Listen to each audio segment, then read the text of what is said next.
faz estremecer terra e céu, com o poder da sua voz, com o poder da sua voz.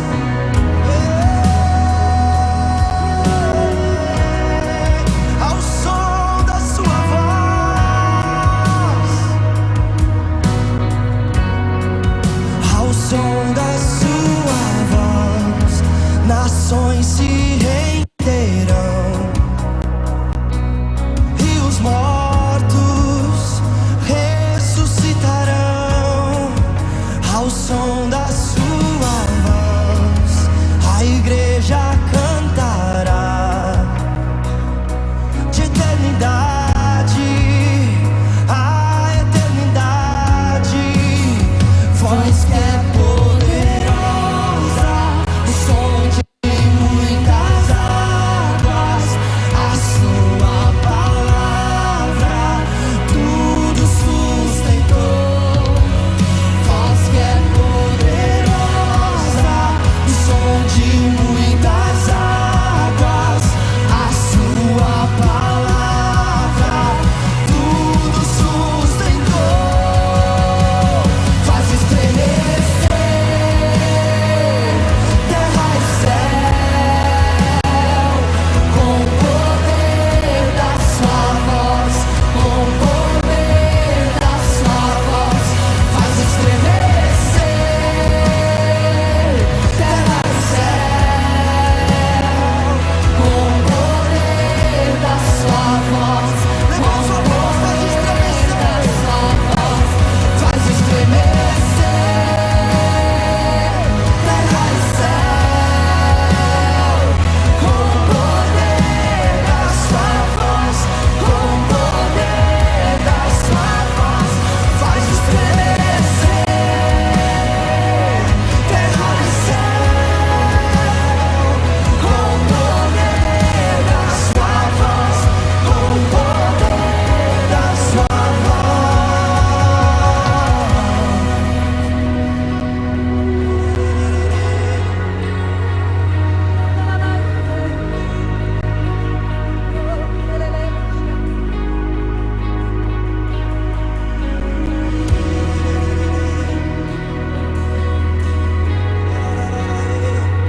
Senhor Jesus.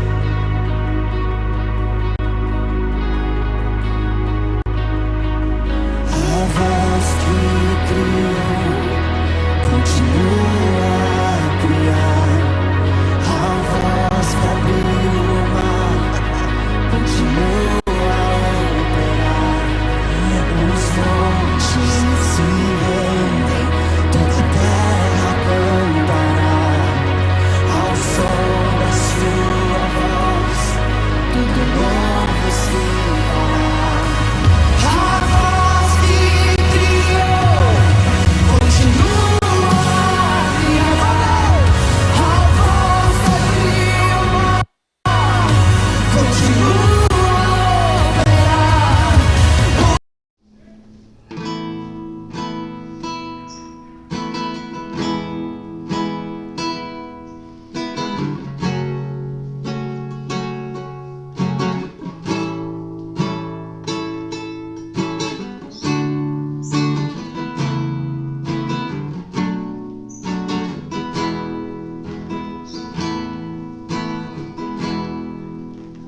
Tudo posso em ti, fortaleza minha, eu espero em ti, firme nas promessas, tudo vai passar, mas a tua palavra permanecerá.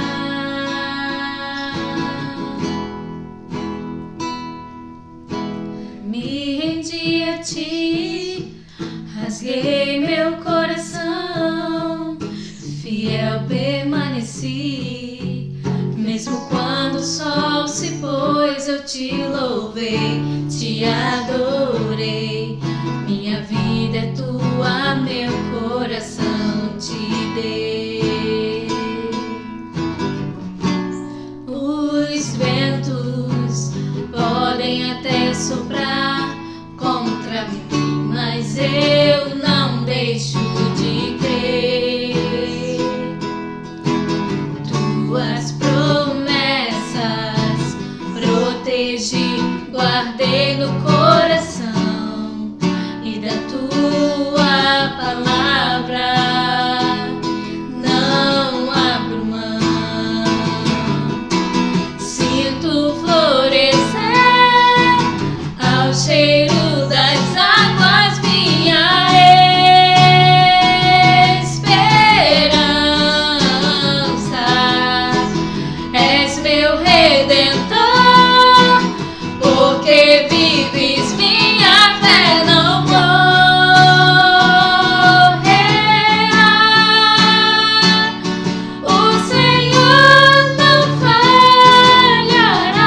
conosco em mais um culto online.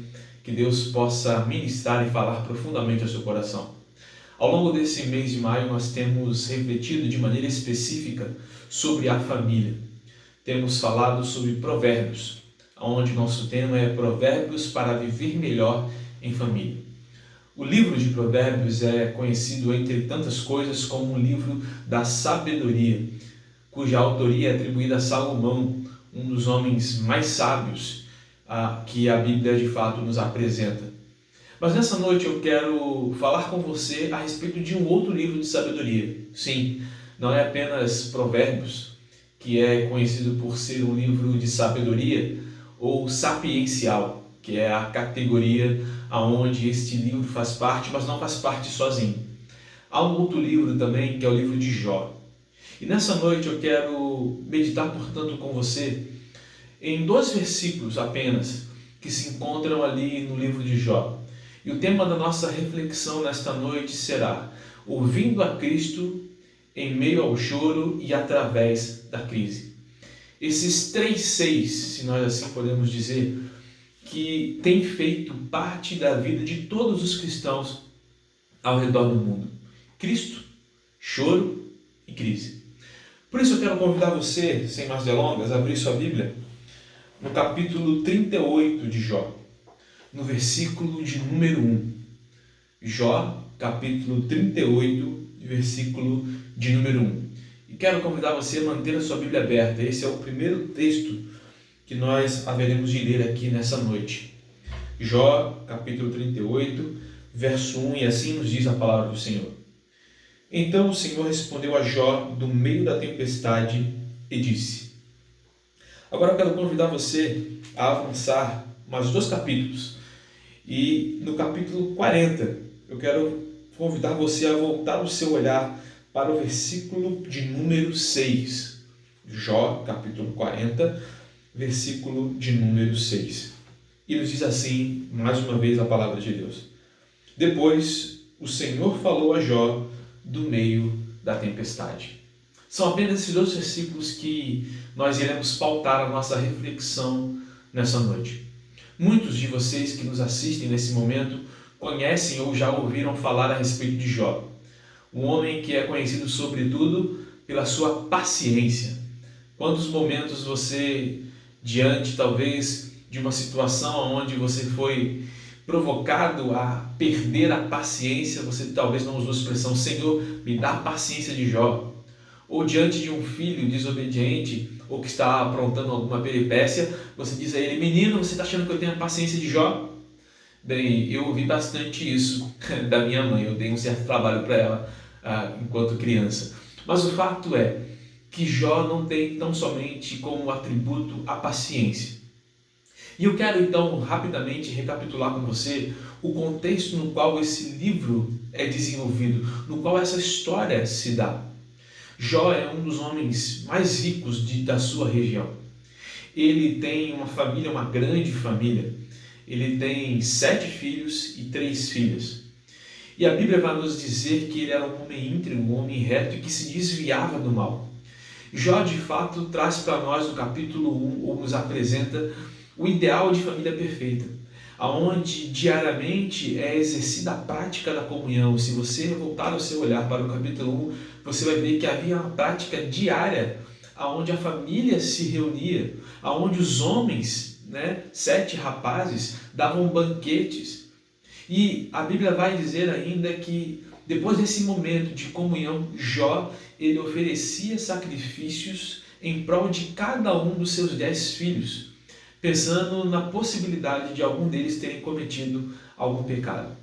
Então nós vemos que Jó é aquele homem que é bem sucedido profissionalmente, ele é bem sucedido financeiramente porque ele é muito rico, ele é bem sucedido no aspecto familiar porque o texto nos revela, ainda que não de maneira explícita, mas deixa também bem claro para nós que há um grau de intimidade e comunhão entre essa família que muitos de nós hoje não desfrutam. E o fato é que tudo vai bem, até que as crises chegam, até que aquilo que não é esperado, imaginado ou planejado ocorre. E aqui nós podemos então já começar a fazer algumas aplicações importantes para nossas vidas. Há circunstâncias, há situações que ocorrem em nossas vidas que nós não planejamos e sequer temos o controle sobre elas. E o texto vai dizer então que essa circunstância na vida de Jó, ela começa com uma série ou uma sucessão de más notícias. Ele perde seus bens, ele perde os seus 10 filhos, e como se não bastasse, ele perde também a sua saúde. Resta a ele tão somente a sua esposa. E aí agora nós podemos começar a perceber que o contexto no qual nós nos encontramos nesse tempo é um contexto muito similar ao contexto de Jó, ou ao que Jó estava vivenciando naquele momento. Muitos de nós, em meio a esta pandemia, têm perdido seus bens. Alguns de nós têm perdido parentes ou pessoas próximas que amamos. E ainda alguns outros têm perdido também a saúde emocional. Se você se dedicar a ler e a meditar em todo o livro de Jó, você vai ver que ao longo do seu sofrimento, um dos pedidos que Jó faz recorrentemente é a respeito da morte. Jó deixa claro o seu desejo de morrer. Ele inclusive amaldiçoa o dia do seu nascimento. Ele vai inclusive falar que era melhor ter sido abortado. Tudo isso está no livro de Jó. Tamanha é a dor, tamanho é o sofrimento, que faz com que o aspecto emocional de Jó também venha a ser abalado. Talvez você que nos assiste nessa noite esteja experimentando ou vivenciando algum desses aspectos, ou quem sabe todos eles. Mas o que eu quero destacar para você é que há esperança. A vida de Jó, que aparentemente estava perfeita até o capítulo 1, a partir do capítulo 2, parece que está totalmente desgovernada, fora de controle. E para piorar a situação, parece que Deus está distante.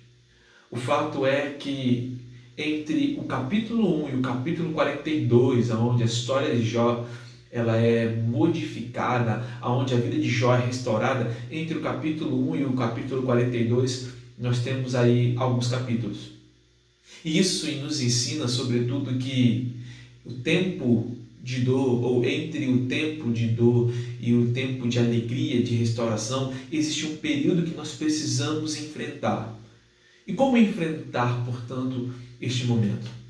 É interessante que logo no início da sua crise, a esposa de Jó, ao presenciar tudo aquilo e ao viver também tudo aquilo, porque ela certamente sentia a dor de perder os bens que possuía, assim, sobretudo, como os seus filhos, 10 filhos, que morrem de uma maneira repentina, literalmente uma tragédia.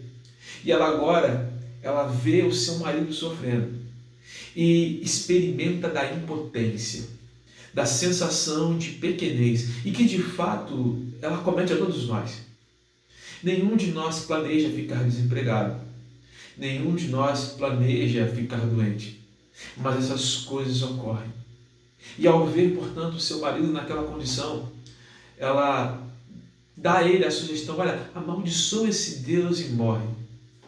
E Jó então prontamente responde que não poderia fazer isso. Afinal, tudo que ele possuía porque Deus havia lhe concedido. E, portanto, se Deus deu, Deus também tem autoridade para tirar. Queridos, isso é uma conclusão que é muito fácil, ou algo muito fácil de se dizer quando tudo vai bem. Deus dá, Deus tira. Mas é algo muito difícil de se dizer quando você está vivenciando aquela situação. Quando você vê as pessoas que você ama, quando você vê aquilo que de certa forma lhe dá a sensação de estabilidade ou segurança, seja o seu emprego, seja seus bens, quando você vê tudo isso evaporando das suas mãos, será que é tão simples assim dizer que Deus deu, Deus tirou, bendito seja o nome do Senhor? Pois bem, nós vemos então que Jó faz isso. O texto ainda, a história de Jó nos apresenta que um grupo de amigos, ao saber do que ocorre, do que Jó está vivenciando, vai até ele. E é interessante que se você, portanto, mais uma vez se dedicar a ler a história de Jó, você vai perceber que esses amigos Ao visualizarem agora Jó, eles não conseguem, talvez ali, a Bíblia não nos diz isso, mas nos permite a conjecturar a respeito de que talvez eles não reconhecem a imagem que estão visualizando naquele momento. Certamente eles tinham nas suas mentes aquela última mensagem daquele homem forte, daquele homem cujo o respeito era notório na sociedade daquela época, mas agora estão diante de um homem que perdeu todas as coisas, do homem cujas feridas certamente exalavam um mau cheiro, um homem que está no estado deplorável. E diante da dor de Jó, eles fazem algo magnífico. É bem verdade que muitos dos pregadores tendem a exercer uma série de críticas e que de fato são verídicas a respeito do comportamento que esses amigos de Jó demonstram para com ele ao longo do seu sofrimento. Mas há algo aqui que de fato merece um destaque e que merece um certo reconhecimento. É o fato de que diante do sofrimento de Jó, no primeiro momento, eles tão somente ficam em silêncio. Eles ali conseguem reconhecer que a melhor coisa a ser feita não é com as palavras, mas é com a presença. É estar presente, mas não estar necessariamente falando. É fazer com que esse gesto possa falar muito mais do que meras palavras. E agora, passado-se, portanto, esse período de silêncio, eles começam a indagar Jó, ou tentar apresentar a Jó as possíveis razões para o seu sofrimento. E todos eles apresentam como razão o fato de Jó, ou da possibilidade de Jó, ter cometido alguma infração, algum pecado contra Deus.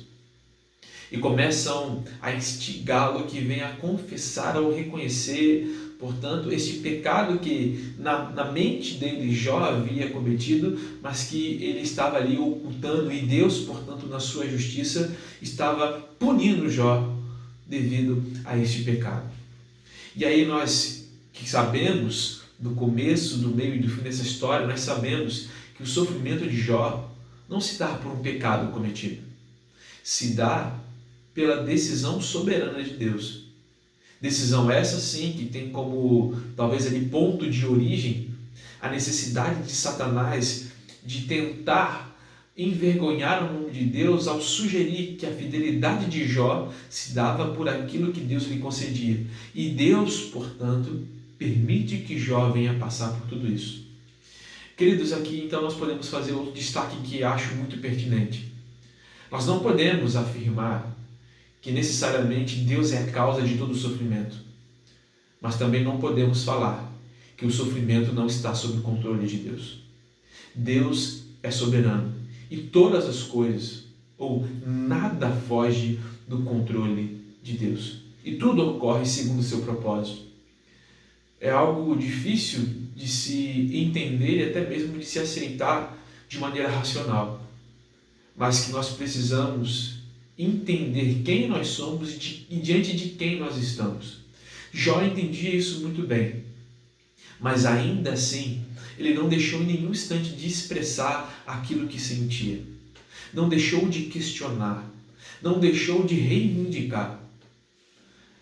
Ele olhava para si e olhava para a sua história, a história de alguém que buscava a todo instante glorificar a Deus, buscava a todo instante fazer o que é certo e fugir daquilo que era errado, e ele não consegue, portanto, entender a origem ou a razão de tudo aquilo. Ele entende sim a origem, que é Deus, mas ele não consegue compreender o porquê. Por que ele está passando por aquilo? E quantos porquês talvez você também, que está nos assistindo, não tenha na sua mente ou no seu coração? Por que logo eu que fui perder um ente querido? Por que logo eu perdi o meu emprego? Por que tudo isso está acontecendo comigo? São muitos os porquês. E falo aqui com muita tranquilidade, com muita convicção, de que talvez parte deles, ou boa parte deles, não tenha resposta, pelo menos não neste tempo que nós nos encontramos, pelo menos não neste plano terreno que nós estamos. Talvez a resposta você só tenha na eternidade ao lado de Cristo. Mas muito mais importante do que o porquê é o para quê. Para que passamos o que passamos? Qual é a finalidade do sofrimento? Qual é a finalidade das dificuldades das nossas vidas? É de fato nos aprimorar, é de fato de testar a nossa fé. E aqui então, portanto, entendendo agora esse contexto e a partir desses 2 versículos que nós lemos, que são muito semelhantes, são basicamente a mesma fala, então é importante nós observarmos que Jó está ali no ápice da sua discussão com seus amigos. Eles o acusam, Jó se justifica e eles estão naquele embate teológico, ideológico, até que em dado momento Deus interrompe. E aqui então eu quero fazer mais um destaque. Deus pode estar em silêncio, mas Deus não está indiferente. Deus pode estar em silêncio, mas Deus não é alguém apático à dor, ao sofrimento que você está enfrentando, assim como ele não estava indiferente e apático ao sofrimento no qual Jó se encontrava. E aqui então a Bíblia nos revela algo que eu acho, portanto, profundamente interessante. Porque nós temos a tendência de querer ouvir a Deus em meio à tranquilidade. Achamos que o estar mais próximo de Deus é estar recluso num lugar solitário, é subir ao monte, é estar literalmente a sós, é não ter nenhum barulho, nenhum ruído à nossa volta. Mas quando nós olhamos para Jó, nós vemos que não há uma fórmula. Deus se revela quando quer, como quer e para quem Ele quer. Ele é soberano, Ele não está preso à nossa religiosidade. Deus não está recluso nos nossos ritos ou até mesmo naquilo que nós pensamos a respeito de Deus. O que nós pensamos a respeito de Deus não determina, não limita quem de fato Deus é. E aqui então, quando nós olhamos para esses 2 versículos, nós vemos algo interessante. E disse Deus, e falou Deus a Jó, em meio à tempestade. Deus não falou com Jó em meio à bonança. Deus não falou com Jó em meio ao silêncio. Havia muitos barulhos, muitos ruídos. Ruídos externos causados pelos amigos, pela mulher que não aguentava vê-lo naquela situação. Ruídos externos a partir da dor que ele sentia no seu próprio corpo, uma vez que também sobre ele foi permitida uma enfermidade física. E ruídos internos da indignação, da tristeza, da angústia, até mesmo talvez de uma depressão, o que fez ele desejar sequer ter nascido e almejar pela morte. Muitos barulhos, portanto, estavam ali a acometer a Jó, a sua vida e a sua mente. Mas em meio a todos esses barulhos, em meio a essa tormenta, em meio a esta tempestade, Jó tem uma experiência maravilhosa com Deus, porque Deus se revela em meio à tempestade. Deus se revela em meio à crise. A crise não é uma ausência de Deus. Deus não está ausente. Deus se faz e sempre se fará presente em todo o tempo. O tempo e o espaço não podem limitar a Deus. Ele é aquele que tudo pode, que tudo governa e que tudo faz. A grande questão é se, em meio à tempestade, nós temos a sensibilidade para ouvir a Deus.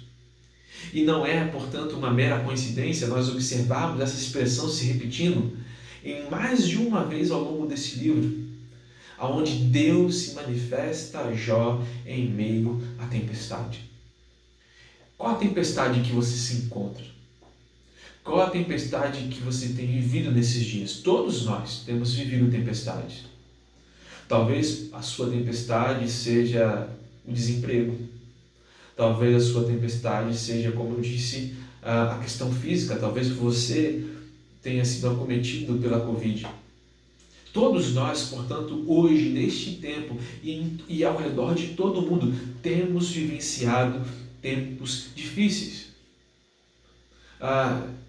É impossível que você esteja em meio a tudo isso ou ache que está imune em meio a todo esse momento, esse contexto no qual se encontra a nossa humanidade hoje.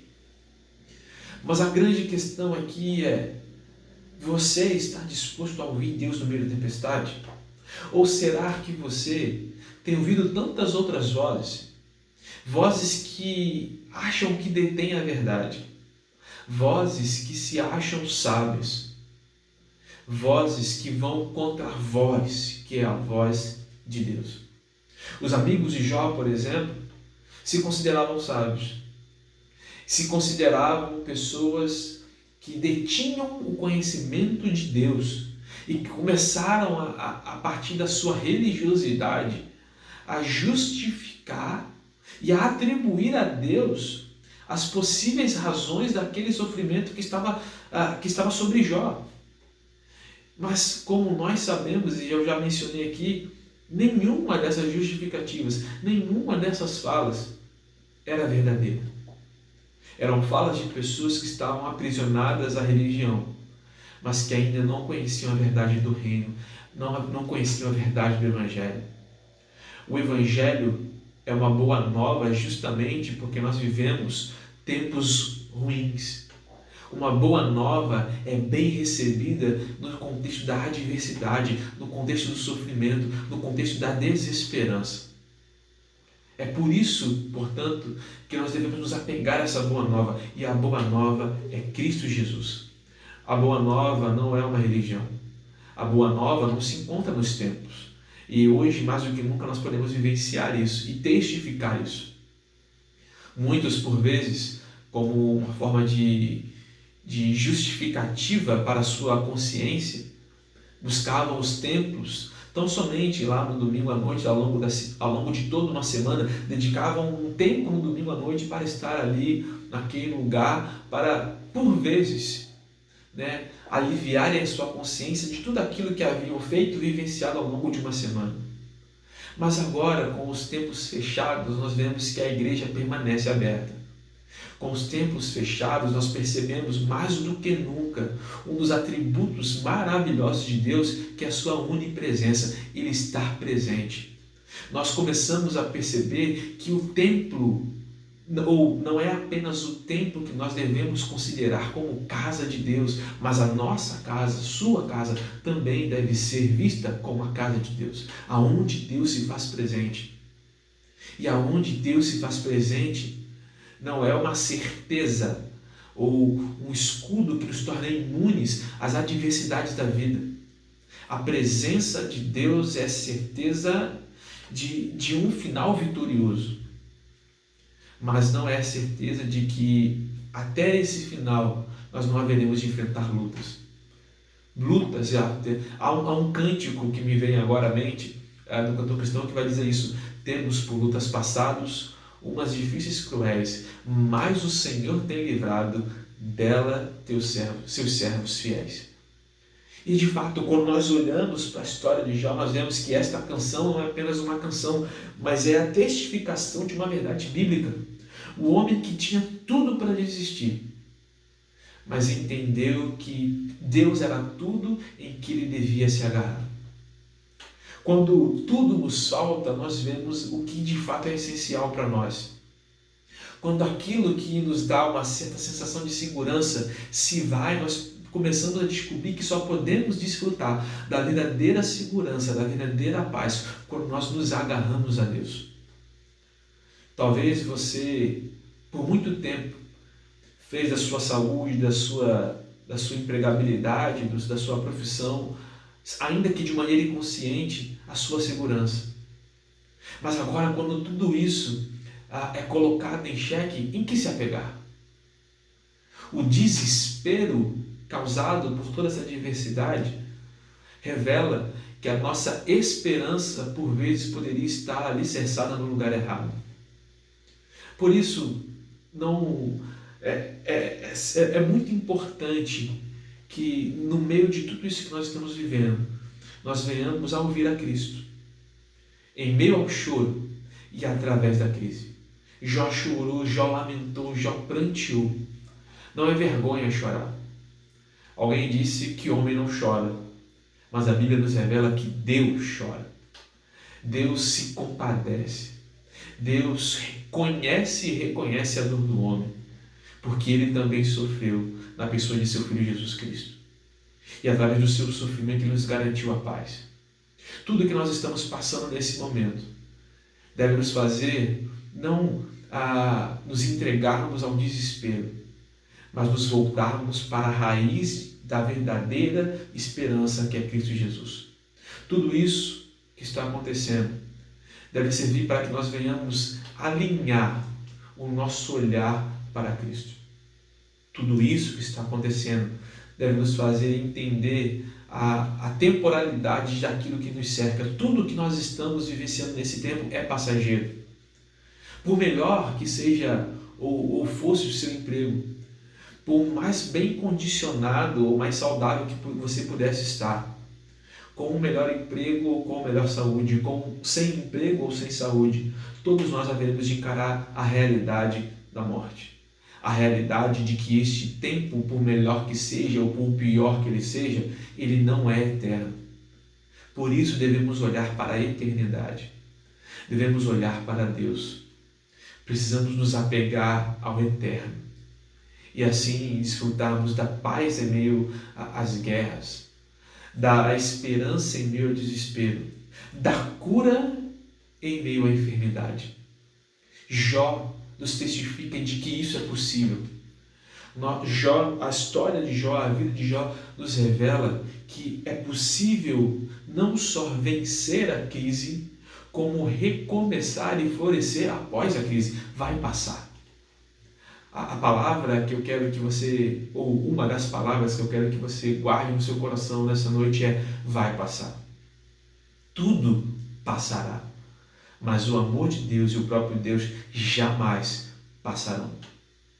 Todas as nações, todas as classes, todas as etnias hoje começam a reconhecer a fragilidade humana. Buscam-se resposta e não se encontra. Busca-se cura e não se encontra. Mas não busca-se a Deus. Quando buscarmos a Deus, certamente o encontraremos. Pedi e dá-se-vos-á. Buscai e achareis. Batei e abri-se-vos-á. É isso que a palavra de Deus nos revela. E é isso também, portanto, que o sábio Salomão vai dizer: olha, a sabedoria divina está gritando. Ela está acessível. Querido, do que você tem se alimentado? Pergunto isso porque a postura de Jó só foi capaz de superar tamanho sofrimento porque Jó se alimentava diariamente do temor do Senhor. Temor esse que fazia, portanto, como eu disse lá no começo da nossa reflexão, que fazia com que ele diariamente, constantemente oferecesse sacrifícios em prol da sua família. Jó, enquanto teve a oportunidade de estar com os seus, ele fez questão de alicerçar a sua família a partir do temor do Senhor. Temor esse que ele vai dizer que é o princípio da sabedoria. A quem você está temendo? O que faz você preocupado, ansioso? A Bíblia, ela tem uma série de respostas, sobretudo para momentos como esse de sofrimento. Lançai sobre Cristo, lançai sobre Deus, colocai diante dele todas as vossas ansiedades, porque ele tem cuidado de vós. Basta a cada dia o seu próprio mal. Ele vai dizer que ele não deixará um filho seu mendigar o pão. E tantas outras promessas que Deus fala para nós, e que nos revela através da sua palavra, que nós precisamos, de fato, abraçá-las e entender que elas são verdadeiras. Nós só podemos abraçá-las e enxergá-las através do olhar da fé. A fé que nos move em meio ao vale da sombra da morte. A fé que faz com que nós ouçamos a Deus em meio à tempestade. Após todo esse momento de dor, ou em meio a todo esse momento de dor, Jó não se destaca tão somente por permanecer firme, embora também revelar a sua humanidade. E aqui eu quero fazer um destaque que é importante. Ser um homem, uma mulher de fé, um jovem de fé, não faz de nós super-heróis. Ser um verdadeiro cristão é se tornar verdadeiramente humano. E como ser humano, expressar suas angústias, reconhecê-las, chorar, se irar. Tudo isso é reflexo da humanidade. Cristo morreu em nosso lugar para nos fazer santos. E sendo agora santos, somos ou estamos caminhando para sermos verdadeiramente mais humanos. Ser santo não é ter asas angelicais. Ser santo é retornar à humanidade que foi perdida lá no Jardim do Éden pelo pecado cometido por Adão e Eva. É resgatar a verdadeira humanidade. Mas o fato é que, mesmo em meio às angústias, mesmo em meio à dor, mesmo em meio ao sofrimento, mesmo em meio à miséria, porque se Jó perdeu tudo, perdeu seus bens, aquilo que garantia, portanto, que ele tivesse que comer, Jó está desfrutando também de um momento de miséria. Mas ele perde todas essas coisas, mas ele não perde a fé em Deus. Fé essa que faz com que, mesmo diante de acusações infundadas, mesmo diante de olhares discriminatórios, recriminatórios, mesmo diante de tudo aquilo que ele estava ouvindo de maneira injusta, das pessoas que ele mais queria ouvir uma palavra de consolo, Jó tem uma atitude que muda, ou que inicia o processo de mudança da sua vida. Lá no capítulo 42 você vai ver que a Bíblia nos revela que Deus mudou a sorte de Jó enquanto Jó orava por seus amigos. No versículo 10 do capítulo 42. Depois que Jó orou por seus amigos, o Senhor o tornou novamente próspero e lhe deu em dobro tudo o que tinha antes. Todos seus irmãos e irmãs e todos que haviam conhecido anteriormente vieram comer com ele em sua casa. Jó, ele ora em prol daqueles que, tendo tudo, permanecem cegos, porque não conseguem ver Deus em meio ao sofrimento. Para aqueles que têm a teologia da prosperidade solta ou como algo contrário à adversidade. Prosperidade e adversidade não são conceitos contraditórios. Na verdade, a verdadeira prosperidade se vive e se desfruta em meio à adversidade. Olha para a sua história. Quais foram na sua vida os momentos que você mais cresceu? Eu posso afirmar com muita certeza que certamente foram os momentos mais difíceis da sua vida. São os momentos mais difíceis que nós descobrimos aquilo que é essencial. Provérbios vai dizer que se te mostrarem frouxo no dia da angústia, a tua força será pequena. É neste momento que nós devemos demonstrar toda a força que está em nós, mas que não vem de nós.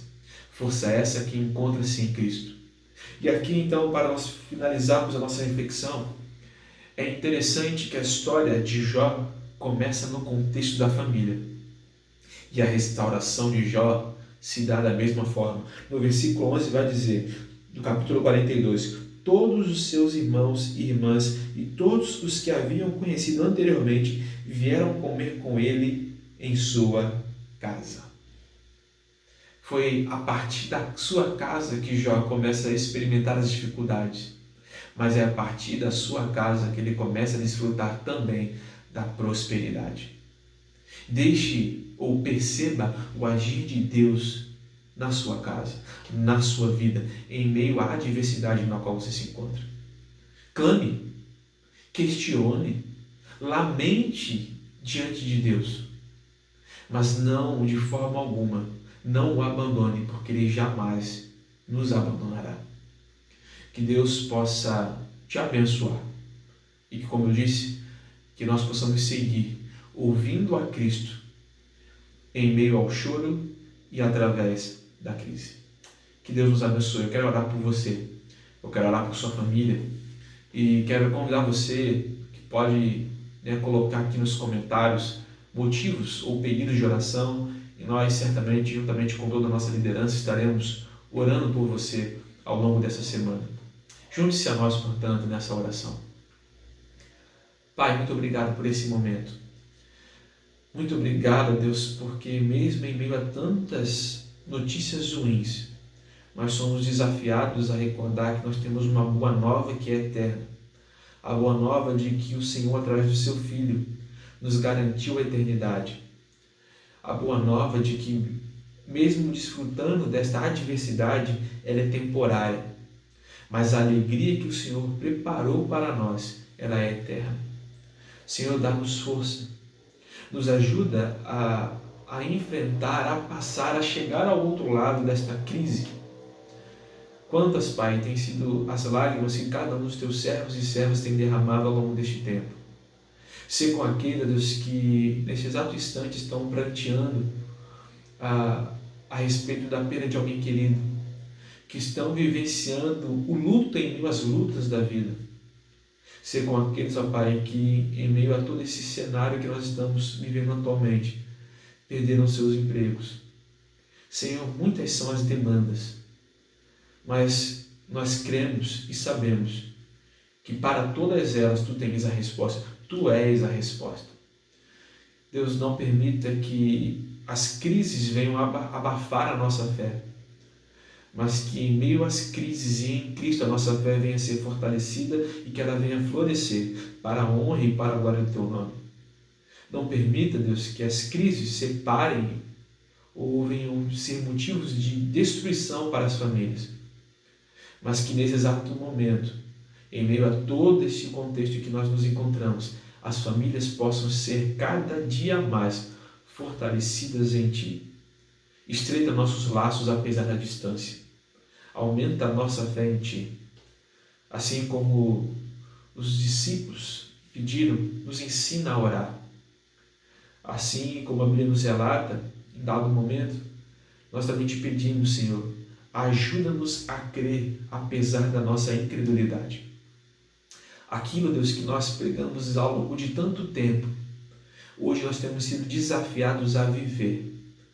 Portanto, Deus, que o discurso ganhe força nesse tempo a partir da nossa prática de vida.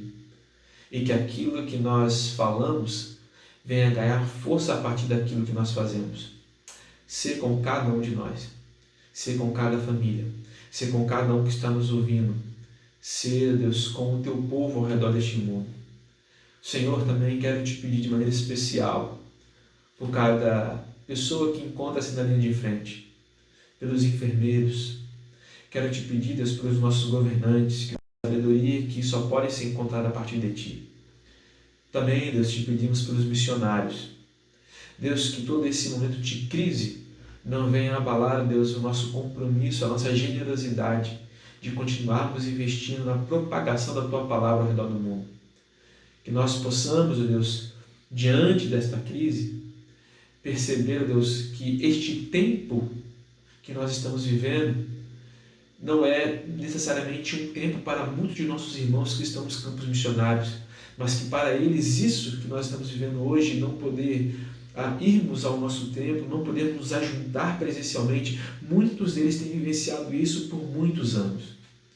Portanto, Deus, que tudo isso também venha gerar em nós mais sensibilidade para com nossos missionários e reconhecer, Deus, o seu esforço e investir, Deus, no seu serviço. Muito obrigado por tudo que o Senhor tem feito. Obrigado por tudo que fizeste. Obrigado por tudo que ainda has de fazer. É o que eu te peço em nome de Jesus, que vive e reina para todos sempre. Amém e amém. Que Deus te abençoe e ao longo da semana nós nos encontramos aqui nesse canal, nessa página, para compartilharmos mais um pouco da palavra de Deus. Um até logo, um até breve e lembre-se, vai passar.